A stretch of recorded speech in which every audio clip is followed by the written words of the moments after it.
Assalamualaikum warahmatullahi wabarakatuh. Hello everyone. Today we are going to learn present simple tense.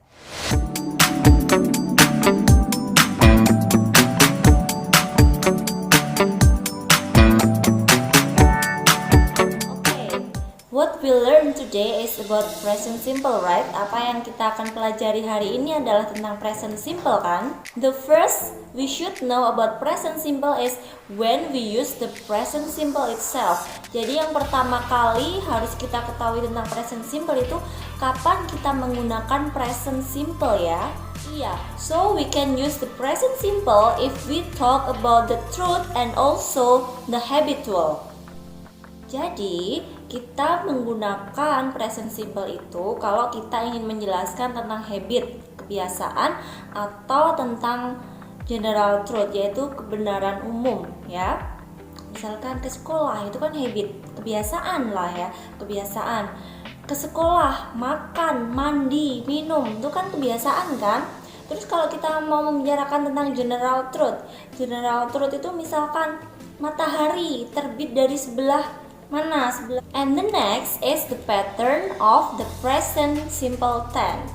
Rumusnya present simple tense, ya. There are two patterns of present simple tense. Jadi ada dua rumus yang digunakan dalam present simple tense itu. The first is when the present simple tense meet the subject of singular person. Jadi rumus yang pertama adalah kalau nanti subjeknya itu adalah subjek ketiga tunggal, ya, subjek ketiga tunggal. Nah, the subjek ketiga tunggal itu yang seperti apa? Oke. Subjek ketiga tunggal itu yang seperti ini. Orang ketiga. Nah, orang pertama itu siapa? Nah, the first person should be I, right? Orang pertama itu aku, kan? Nah, the second person, orang kedua siapa? Orang kedua adalah kamu, ya. Orang pertama aku, orang kedua kamu. Orang ketiga siapa? Ya pokoknya yang enggak aku dan juga kamu itu adalah orang ketiga, ya. Orang ketiga tetapi yang jumlahnya itu cuma satu, orang ketiga tunggal. Kalau gitu apa dong? I sudah jelas bukan. You juga bukan. Nah berarti kalau enggak they, he, she atau it kan? Ya kan? Nah orang ketiga itu harus tunggal, jumlahnya cuma satu. Nah berarti kalau enggak he, she, atau it, nah itu namanya orang ketiga tunggal. Orang ketiga tunggal itu tadi he, she, atau it. Oke, sudah paham ya tentang subjek ketiga tunggal, ya.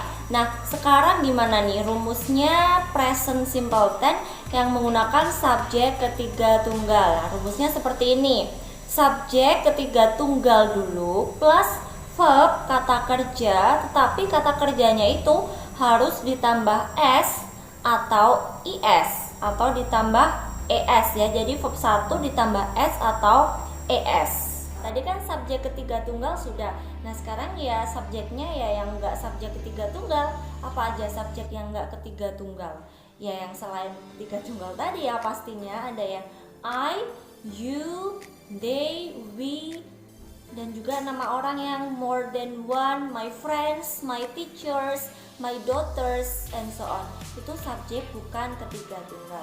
Nah rumusnya gimana? Rumusnya tinggal subjek yang bukan ketiga tunggal itu tadi plus verb one. Cuma verb one aja without s, ya, tanpa dikasih s or es atau es. Oke, itu tadi dua rumus dari simple present tense.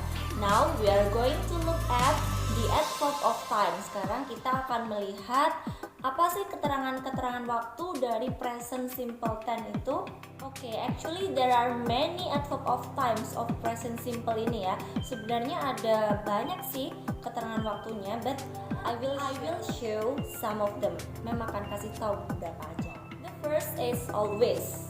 Always artinya selalu, ya. And then usually biasanya. And then number 3 is sometimes or occasionally, artinya adalah kadang-kadang. Selanjutnya adalah seldom or rarely, artinya jarang. The next is often or frequently, artinya sering. And And then you can use every day, every month, every week, every Wednesday, every Thursday, every Saturday, every bla bla bla. Pokoknya yang ada every-nya, yaitu setiap ya. Now we are going to look at the example of simple present itu tadi. Simple present atau present simple tense sama aja ya. Kita akan lihat beberapa contoh dari present simple. The first, contoh yang nomor 1, coba lihat. Saya pergi ke sekolah setiap hari. Saya pergi ke sekolah setiap hari. Oke, kebetulan subjek yang contoh pertama ini bukan subjek ketiga tunggal ya, karena saya orang pertama, saya pergi ke sekolah setiap hari. Jadi kita pakai rumus yang kedua, yang cuma verb 1 tadi, subject plus verb 1. Oke, saya pergi ke sekolah setiap hari. How to say in English? Gimana bahasa Inggrisnya? I go to school every day.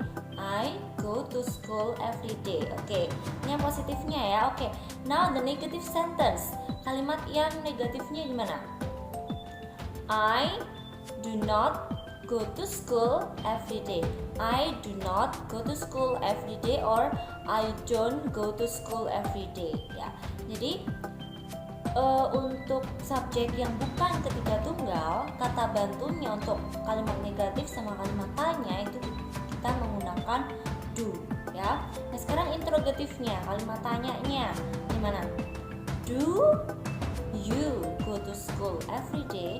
Do you go to school every day ya? Sometimes we change I into you ya. Kadang-kadang kita mengubah I itu jadi you. Karena logikanya seperti ini. Masa tanya sama diri sendiri, apakah saya pergi ke sekolah setiap hari? Kan ya kayak impossible gitu kan ya, tanya ke diri sendiri. Tapi ada juga yang nggak mengubahnya, jadi tetap do I go to school every day ya. It's okay lah, nggak apa-apa. As long as you understand ya, selama kalian ngerti ya nggak apa-apa. Jawabnya yes I do, no I don't ya. Nah yang ditanya kamu, apakah kamu pergi ke sekolah? Yang jawab saya, iya saya pergi ke sekolah, dan tidak, saya tidak pergi ke sekolah. Dia Putri membantu ibunya di dapur. How to say in English? Rumusnya pakai rumus ketiga tunggal. She help-nya plus apa? Plus S. She helps her mother in the kitchen ya. She helps her mother in the kitchen ya. Oke. Now the negative sentence. Sekarang kalimat negatifnya. Nah ini agak kalian harus hati-hati nih, karena nanti ada bagian yang hilang ya. She doesn't help her mother in the kitchen. She doesn't help her mother in the kitchen. Nah, kok jadi help? S-nya kemana? Ya, kalau kata orang-orang sih ini joke-nya ya, S-nya itu terserap sama si does-nya itu. Jadi berubah ke verb 1. She does not or she doesn't help her mother in the kitchen. Dan interrogatifnya, kalimat tanyanya ya tinggal move aja. Ini does-nya dipindah aja ya. Does she help her mother in the kitchen? Yes, she does. No, she doesn't. Jadi itu tadi penjelasan Mem tentang present simple tense ya. Is that clear? Sudah cukup jelas? Okay, thank you for watching this video and thank you for joining my English class. Wassalamualaikum warahmatullahi wabarakatuh. Bye bye.